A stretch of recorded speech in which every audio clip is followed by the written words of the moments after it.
زائر جب بیت اللہ شریف میں جاتا ہے اور جب اس کی کعبۃ اللہ پہ پہلی نظر پڑتی ہے، جو دعا مانگے قبول ہوتی ہے، جو بھی دعا مانگے۔ اب یہ بڑا مشکل مرحلہ ہوتا ہے کہ اب ایک لمحہ ہے، پہلی نظر، جب تک آنکھ کھلی رہے تو اس پہلی نظر میں کیا دعا مانگی جائے، چونکہ کعبہ کی جلالت ایسی ہے کہ بعض کا ہیبت سے جو ہے وہ نظر ٹھہر بھی نہیں پاتی، تو پہلی نظر سے دعا مانگنی ہے۔ اور پھر دعا بھی زندگی کی وہ مانگے کہ جو زندگی کا اہم ترین مقصد ہے۔ تو مختلف لوگوں نے مختلف دعائیں مانگی، کوئی کچھ مانگ لیتا ہے، کوئی جو کسی کی ضرورت تو وہ مانگ لیتا ہے۔ حضرت امام اعظم امام ابو حنیفہ علیہ رحمہ جب حج پہ گئے اور کعبۃ اللہ پہ پہلی نظر پڑی تو اللہ کی بارگاہ میں عرض گزار ہوئے، اے اللہ مجھے مستجاب الدعوات بنا دے، میں جو دعا مانگا کروں تو قبول کر لیا کر، مجھے مستجاب الدعوات بنا دے۔ تو ایسی دعا مانگی کہ بس پھر ساری زندگی مانگتے رہو، وہ قبول ہوگی تو پھر جو مانگیں گے وہ بھی قبول ہوگا۔ تو اللہ کی بارگاہ میں کیا دعا مانگی؟ اے اللہ مجھے مستجاب الدعوات بنا دے، میری دعا یہ ہے کہ میری دعائیں قبول کرنا۔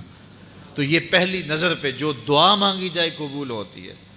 کعبۃ اللہ کو دیکھنا، طواف کرنا، حجر اسود کو چومنا، بلکہ ایک روایت میں آتا ہے کہ اللہ تعالیٰ جل شانہ جب تجلیات نازل فرماتا ہے، رحمت دنیا پہ نازل فرماتا ہے، تو سب سے پہلی رحمتیں کعبۃ اللہ پہ نازل فرماتا ہے، اور پھر فرماتا ہے کہ جو طواف کر رہے ہیں میں نے ان کی مغفرت کر دی، جو سین حرم میں کعبہ کی طرف منہ کر کے نماز پڑھ رہے ہیں میں ان کی مغفرت کر دی، اور جو قبلے کی طرف منہ کر کے سین حرم میں سوئے ہوئے ہیں میں نے ان کی بھی مغفرت فرما دی۔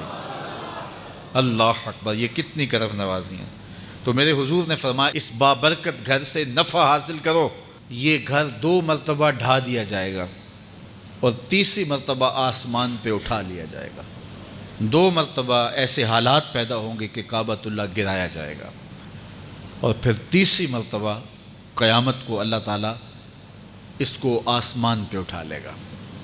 تو کہا قبل اس سے کہ یہ گرا دیا جائے، کعبۃ اللہ اٹھا لیا جائے، فرمایا یہ بابرکت گھر رحمتیں بانٹ رہا ہے، اس سے بھرپور نفع حاصل کرو۔ اللہ اکبر، یہ سعادت بڑے لمحے اللہ تعالیٰ آپ کو، مجھے، ہم سب کو نصیب فرمائے، اور ہمیں بار بار اپنی تحلیس کی باادب حاضری نصیب کرے۔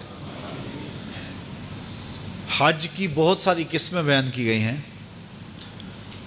مختلف میقات مقرر کیے گئے ہیں کہ ذوالحلیفہ سے احرام باندھ لیا جائے، یا لملم سے احرام باندھ لیا جائے، اور بیر علی سے احرام باندھ لیا جائے۔ تو مختلف مقامات ہیں، لیکن سب سے اشرف کون سی جگہ ہے؟ یہ آپ کے دل میں بھی رشک پیدا ہوگا۔ میں نے بچپن میں جب بھی حدیث پڑھی تھی اس وقت سے میرے دل میں آرزو ہے، اور میں نے وہاں ایک شخص کو دیکھا بھی، اس نے مجھے بتایا کہ میں وہاں سے احرام باندھ کے آیا ہوں۔